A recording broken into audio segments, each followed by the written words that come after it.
How to turn off read receipts on Instagram. Hello everyone, I am Bishaka and welcome to our channel.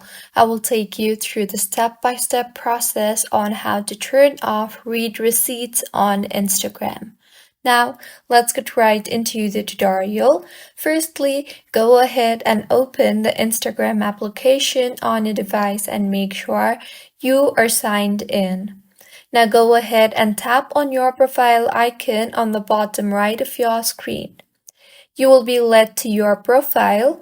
Tap on the three lines on the top right of your screen and further tap on the settings button.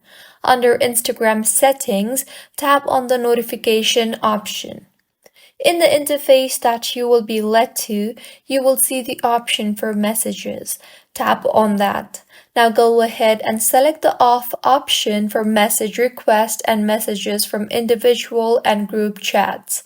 Once you have selected off on both these options, go back and with this, the read receipts will be turned off.